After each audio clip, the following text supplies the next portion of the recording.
Hello, good evening my dear students. आज अपन GOC lecture 1 part 2 कर रहे हैं। लास्ट क्लास में भी अपन ने लाइन डायग्राम से सीखा था। अब मेरे पास उन्होंने एक मॉलिक्यूल दिया CH4। इसको अगर मैं सारे हाइड्रोजन्स के साथ हर एक बॉन्ड दिखाऊं तो ये हुआ। ये मेरा 2D स्ट्रक्चर है। ये 2D स्ट्रक्चर है। अगर मैं इसको 3D स्ट्रक्चर में बनाऊं, अगर मैं इसको 3D स्ट्रक्चर में बनाता हूं तो ये कुछ ऐसे बनेगा। यहाँ पर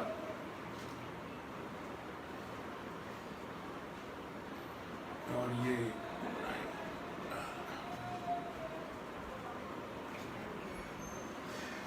यहाँ एक हाइड्रोजन, ये एक हाइड्रोजन, ये एक हाइड्रोजन, ये एक हाइड्रोजन। इसको हम बोलेंगे डैश वेज। इसको हम बोलेंगे सॉलिड वेज। ये पॉइंट टूवर्ड्स द व्यूअर, देखने वाले की तरफ। ये अवे फ्रॉम द व्यूअर। समझो अच्छे से इसको।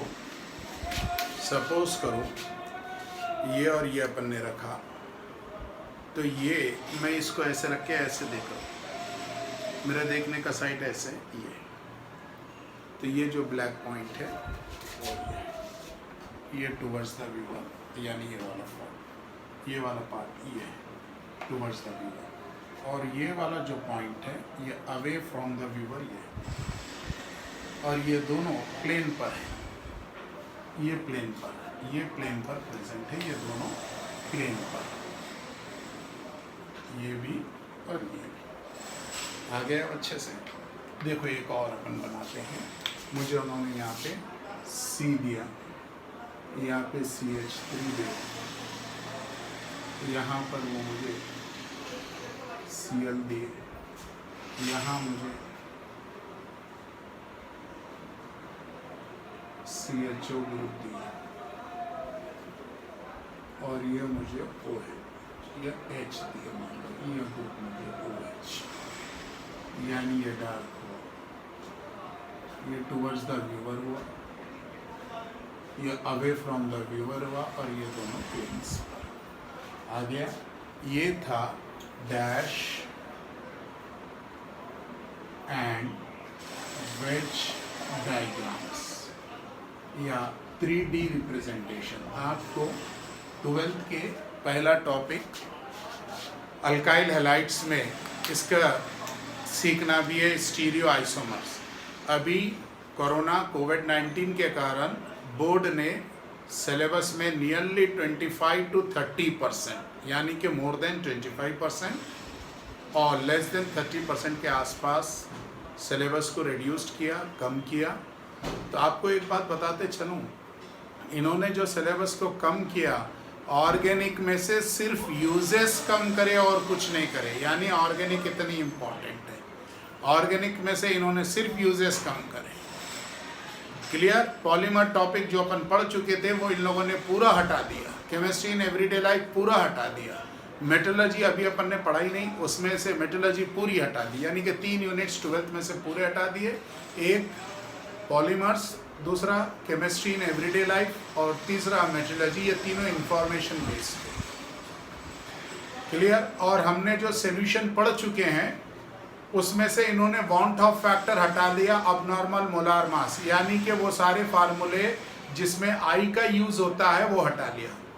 इसलिए सॉल्यूशन की एक रिवीजन क्लास लगाऊंगा, एक रिवीजन क्लास का वीडियो आपको भेजूंगा, जिसमें रिवाइज्ड सिलेबस बेस्ड लेक्चर होगा, पूरी थ्योरी पार्ट होगा।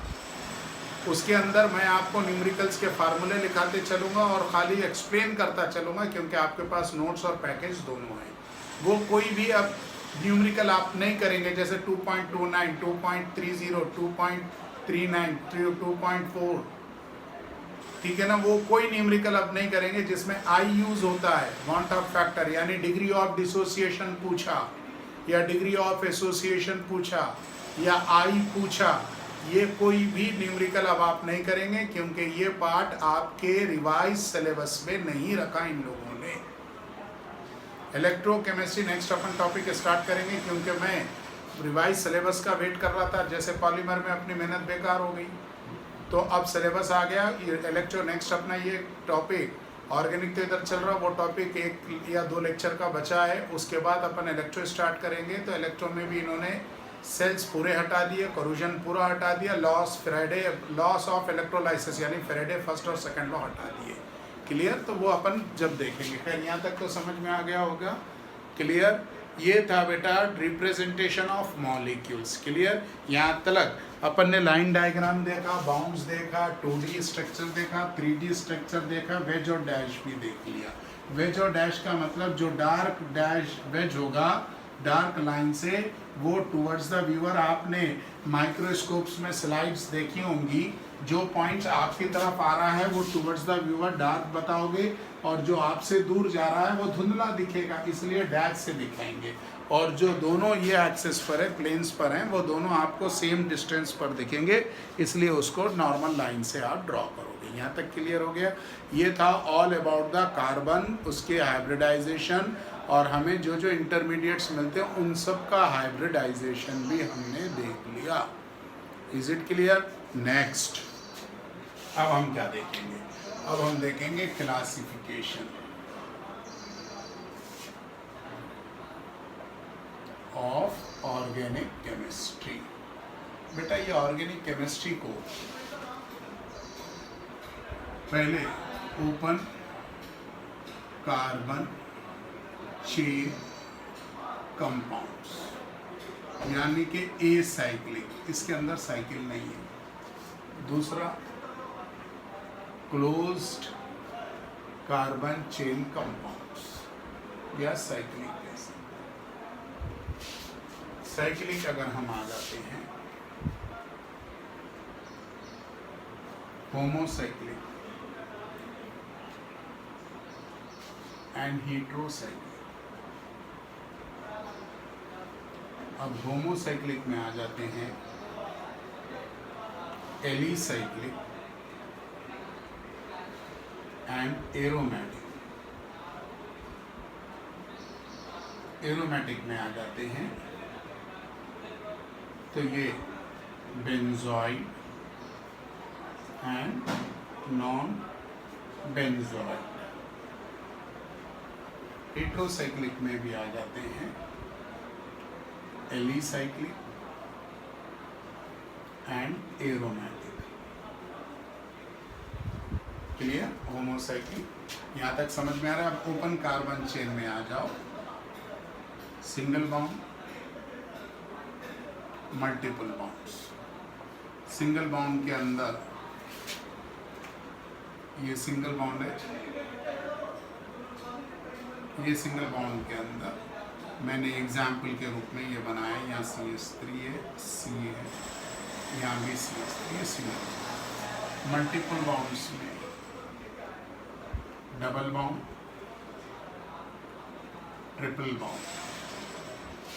अब बेटा ये सिंगल बॉन्ड वाले में 1 डिग्री भी हो सकता, 2 डिग्री भी हो सकता, 3 डिग्री भी हो सकता, 4 डिग्री। अब मैं ये डिग्री बता रहा हूँ, ये कार्बन की वैलेंसी पर वो काम करते हैं। हम कार्बन कितने कार्बन को जुड़ा है।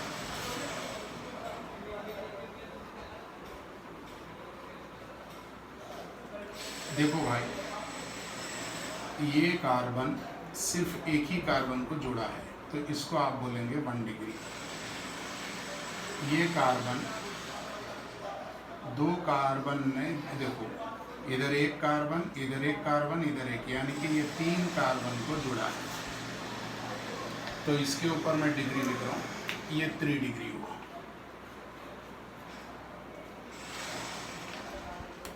ये कार्बन सैंडविच है, दोनों तरफ कार्बन, इधर भी इधर भी। ये भी सैंडविच है, दोनों तरफ कार्बन, इधर भी इधर भी, यहाँ दोनों तरफ। तब जरा देखते चलो।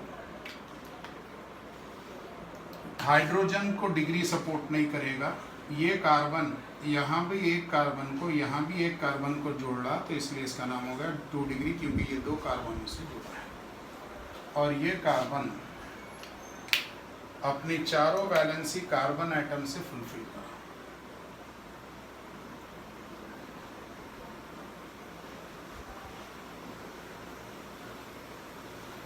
किससे फुलफिल कर रहा? कार्बन एटम से। तो ये हुआ आपका 4 डिग्री, और ये कार्बन चारों हाइड्रोजन से फुलफिल हो रहा। यहाँ पर एक हाइड्रोजन, यहाँ एक हाइड्रोजन, यहाँ एक, और एक वैलेंसी कार्बन से है, तो इसको भी आप बोलेंगे 1 डिग्री। जितने टर्मिनल कार्बन से 1 डिग्री, जितने सैंडविच कार्बन से 2 डिग्री, जितने टी कार्बन यानी कि ये वाला पार्ट, ये टी कार्बन 3 डिग्री, और जितने क्रॉस कार्बन होते हैं ये 4 डिग्री। कॉपी कर लेंगे। और डबल बॉन्ड का एक एल्कीन लिख लेंगे एग्जाम्पल, और ट्रिपल बॉन्ड का अल्काइन लिख लेंगे। एलिसाइक्लिक यानी कि साइकिल में ग्रुप प्रेजेंट होगा, मगर इसकी property similar to the open carbon. Group is present in cyclic form but its property similar to the, इसकी property similar to the open carbon. Benzoid यानी कि बेंजीन रिंग वाले, ये भी हो सकता। नेफ्थलीन ये भी हो सकता है।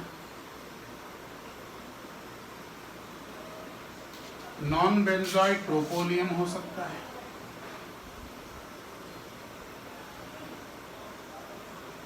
एक, दो, तीन, चार, पाँच, एक carbon, 2 carbon, 3 carbon, 4 carbon, 5 carbon, 6 carbon, 7।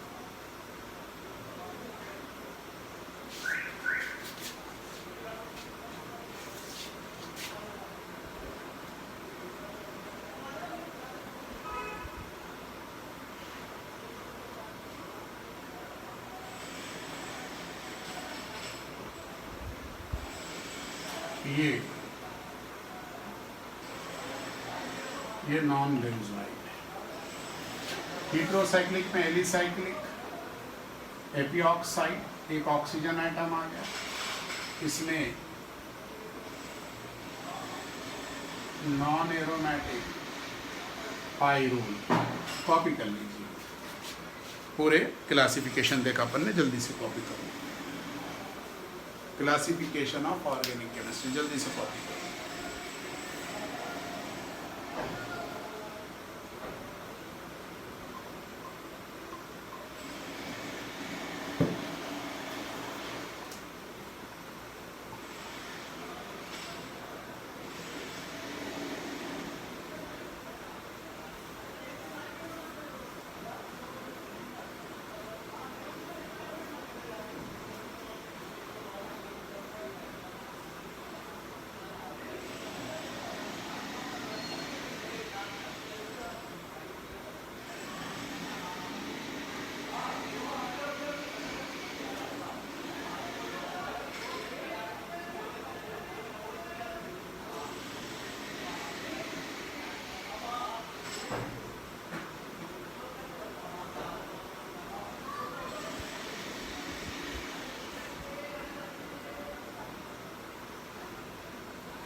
एक बार फिर से क्लासिफिकेशन ऑफ ऑर्गेनिक केमिस्ट्री। बेटा 2 तरह का क्लासिफिकेशन है, ये on the basis of structure है, एक फंक्शनल ग्रुप है। फंक्शनल ग्रुप तो अपने को पूरा पढ़ना है, इसलिए स्ट्रक्चर का यहाँ देखो, एक ओपन कार्बन चेन यानी कि कार्बन ओपन रहेगी, साइकिल नहीं रहेगी, ऐसा मॉलिक्यूल चलता चला जाएगा, रुकेगा नहीं। ये मॉलिक्यूल ओपन, फर्स्ट और लास्ट में कोई इंटरलिंक या कनेक्शन नहीं होगा, ओपन होगा, उसमें सिंगल SENGEL सिंगल बाउंड भी होगा, मल्टीपल बाउंड्स भी होंगे। मल्टीपल के अंदर एक डबल या एक ट्रिपल, यानी कि डबल और ट्रिपल 2 है। सिंगल बाउंड में 1 डिग्री, 2 डिग्री, 3 डिग्री, 4 डिग्री अपने को देखना है। 1 डिग्री का मतलब अगर जो कार्बन की 4 वैलेंसी उसमें कम से कम एक वैलेंसी कार्बन से जुड़ी है तो 1 डिग्री, और कार्बन की जो 4 वैलेंसी अगर उसमें से 2 वैलेंसी कार्बन से जुड़ी है तो 2 डिग्री, और 3 डिग्री कार्बन की 4 में से 3 वैलेंसी कार्बन से ही जुड़ जाए तो 3 डिग्री, और कार्बन की 4 वैलेंसी चारों कार्बन से जुड़ जाए तो क्वाटरनरी या 4 डिग्री। ये उसके स्ट्रक्चर्स है। अब आ जाओ होमोसाइक्लिक में एलिसाइक्लिक, ALI एलिसाइक्लिक, मेरा नाम भी ALI है। एलिसाइक्लिक यानी कि साइकिल में मॉलिक्यूल प्रेजेंट है मगर इसकी प्रॉपर्टी ओपन की तरह है। एरोमेटिक, एरोमेटिक में बेंजीन रिंग भी हो सकता है और बेंजीन रिंग नहीं भी, नहीं बेंजीन रिंग वाला यहाँ पर है। उसी तरह हीट्रोसाइक्लिक, साइकिल में सारे आइटम्स एक जैसे ना होए, कोई आइटम बदला रहे। कार्बन की केमिस्ट्री हो रही है तो सारे आइटम्स कार्बन नहीं रहे, कोई बदला रहे। फॉर एग्जांपल ऑक्सीजन का ले लिया एपीऑक्साइड। और यहाँ पर एरोमेटिक में भी अपन ने देखा पायरोल ले लिया। यहाँ तक अच्छे से क्लियर है, कोई डाउट नहीं। नेक्स्ट, अब बेटा ये 1 डिग्री 2 डिग्री 3 डिग्री को अपन प्राइमरी, सेकेंडरी, टर्शरी, क्वाटरनरी भी जो कहते हैं, उसमें कुछ स्ट्रक्चर्स और आपको सीखने पड़ेंगे नाम के साथ, ताकि ये स्ट्रक्चर्स हमें बहुत आगे चलने पर टर्मिनोलॉजी में बहुत काम आएंगे। आप देखते चलेंगे।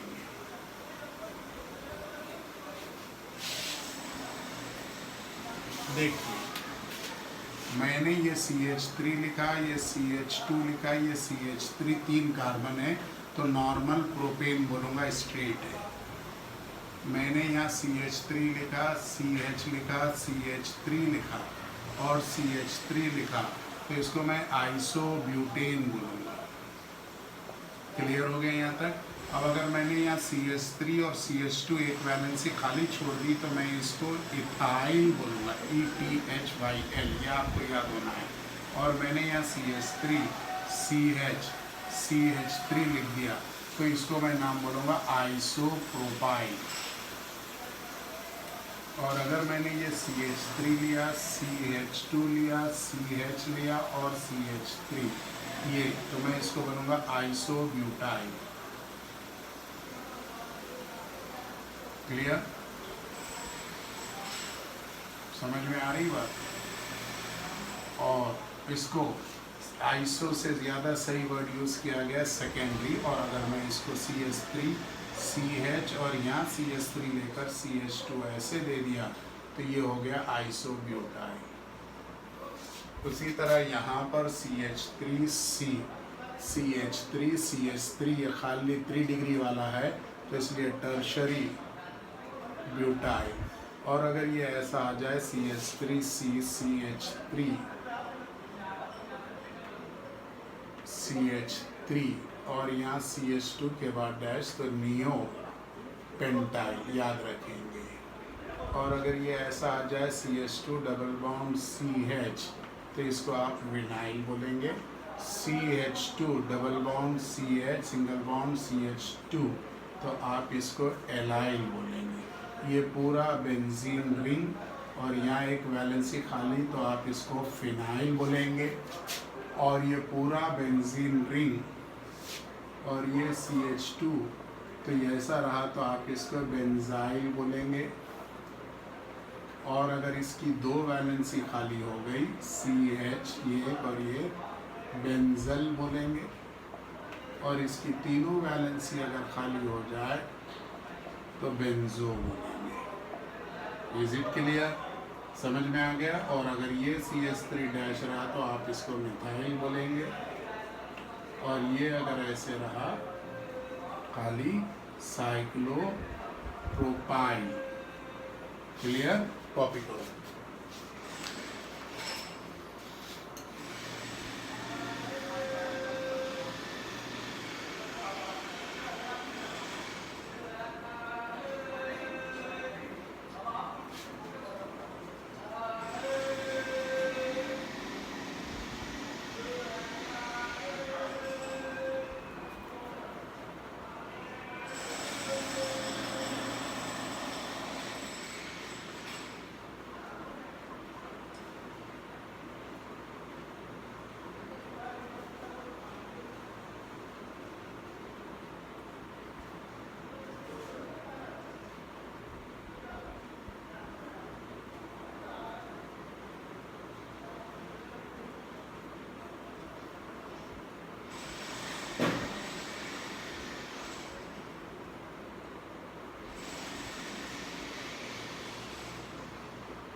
लिख चुके बेटा यहाँ तक पूरा अच्छे से सारी चीज़ें समझ में आई, लिखो जल्दी से।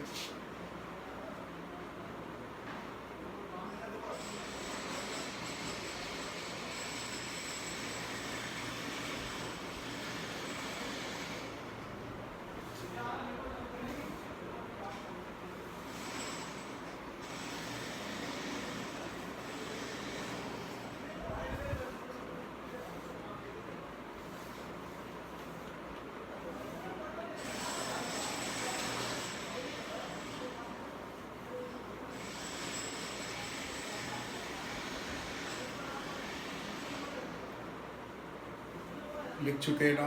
एक एक चीज़ आपको याद रहनी चाहिए, एक एक चीज़ आपको क्लियर रहनी चाहिए।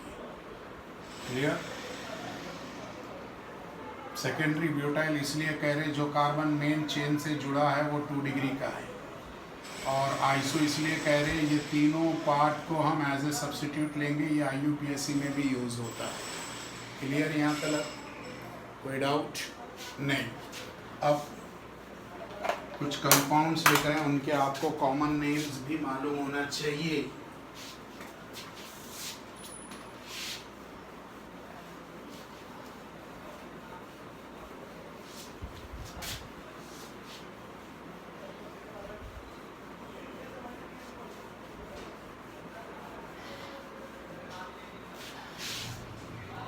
देखो मुझे उन्होंने CH3 CH2Cl दिया, तो इसको मैं क्लोरो इथेन नाम दूंगा। मुझे उन्होंने C2H5O C2H5 दिया, तो डाई इथाइल ईथर नाम है इसका। C2H5 और OH है, तो नाम है इसका इथाइल अल्कोहल।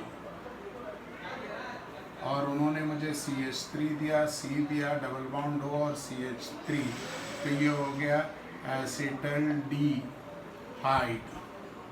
बेटा इसमें आप चाहो तो खेलने के लिए हाइब्रिडाइजेशन देख सकते हो। ये sp3 है, इसमें एक पाई बॉन्ड आ गया तो ये sp2 है, और ये भी sp3 है। सॉरी, ये एसिटल डी हाइड नहीं, एसीटोन। ये acetaldehyde CH3 C double bond O, और यहाँ पे एक H, एसिटल्डिहाइड। ये एसीटोन, ये एसिटल्डिहाइड। अब ये देखिए यहाँ पर CH3 है मगर C डबल बॉन्ड O, मैंने यहाँ पर OH लगा दिया, तो ये हो गया एसिटिक एसिड, यानी OH ग्रुप आ गया। यहाँ H था, यहाँ CH3 रहा तो एसीटोन, H रहा तो एसिटल्डिहाइड, OH रहा तो एसिटिक एसिड। अब देखिए यहाँ पर CH3 लिखा मैंने, CH2 लिखा, NH2, तो ये हो गया इथाइल अमाइन। और अगर मैंने ऐसे लिख देता CH3 NHCH3, तो बेटा ये 2 डिग्री अमाइन है, इसको हम बोलेंगे, एक तो मिथाइल है, सब्स्टिट्यूट मिथाइल अमाइन है, ठीक है ना। एक मिथाइल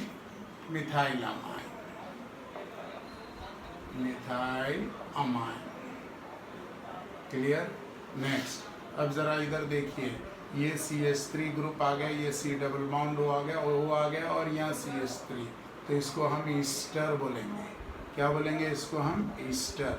मिथाइल ये ग्रुप अलग हो गया है, तो इसका नाम हो गया यहाँ मिथाइल, और ये 2 कार्बन वाला है इथेनोएट। हम कुछ ग्रुप्स को आपको याद रखना है, ठीक है ना, उसमें ये चीज़ आपको याद रखनी है। अब आ जाओ, ये अगर ऐसा ग्रुप रहा तो ये मिस्टर बेंजीन है, और अगर 2 रिंग जुड़े रहे, ये नेफ्थिलीन है, और 3 आ जाए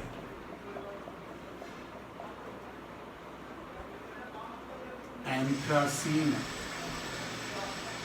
और अगर एक रिंग ऊपर आ जाए तो फिनाइल्ट्रीन होता है। अब देखो यहाँ पर Cl, तो नाम होगा क्लोरो बेंजीन। ये इसकी आर्थो पोजीशन, ये मेटा, और ये पैरा, ये आर्थो और ये मेटा, याद रखना। और अगर मैंने यहाँ पर OH दिया, तो आप इसको नाम दो फिनॉल। और मैंने यहाँ पर NH2 ग्रुप रखा, तो आप इसका नाम देंगे एनिलीन। ये सब अपने को 12th में मिलने वाले हैं। यहाँ मैंने CHO रखा, तो आप इसका नाम देंगे बेंजल्डिहाइड।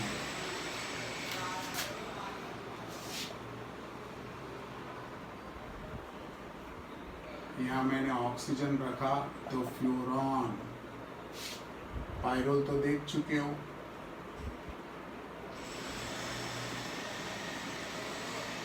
ये पेरिडीन,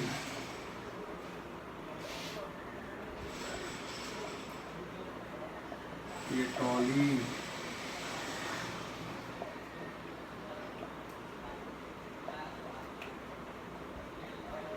ये पी पर पैरा आ गया ना, एक को तो करने दे, ऑर्थो मेटा पैरा, पैरा पे जाइलिन, पैराजाइलिन आप इसको कह सकते हो।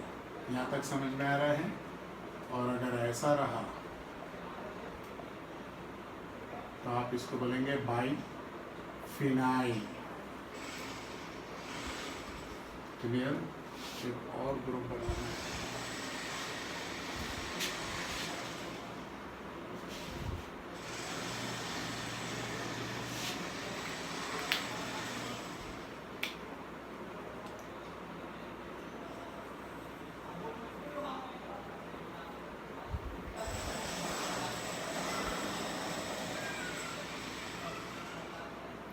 आइसोप्रीन।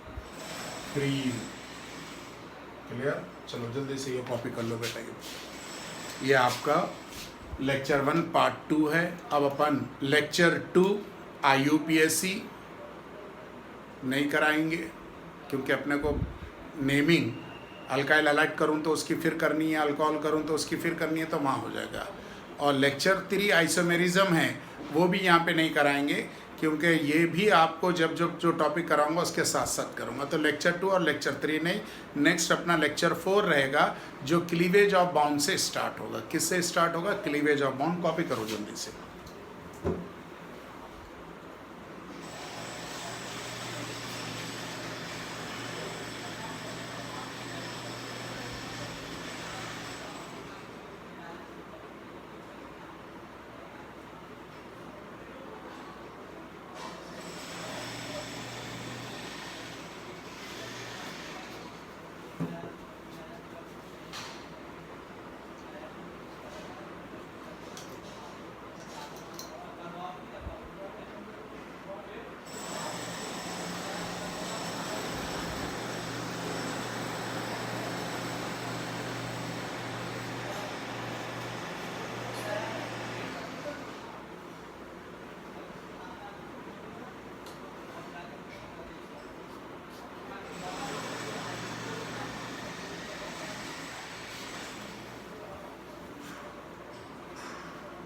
जल्दी कॉपी करो।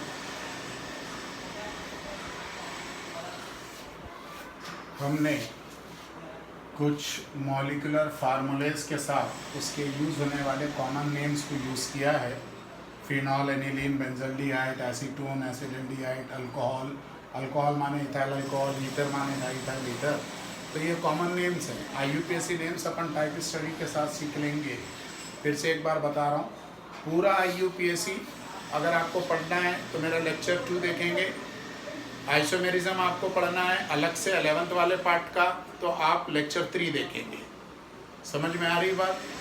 लेक्चर 1 में मैंने कार्बन की इम्पोर्टेंस, हाइब्रिडाइजेशन ऑफ कार्बन, पूरी रिएक्शन में हमें मिलने वाले इंटरमीडिएट्स और उनका हाइब्रिडाइजेशन, उसके बाद उसके लाइन डायग्राम, उसके skeleton diagram, molecular formula, 2D structure, 3D structure, फिर उसके बाद हमने क्लासिफिकेशन ऑफ ऑर्गेनिक केमिस्ट्री, फिर उसके बाद सबसे लास्ट हम कुछ ऐसे कंपाउंड जो कॉमन नेम्स हमें मालूम होना चाहिए उनको हमने देखा, उनको हम सीखते हुए चले।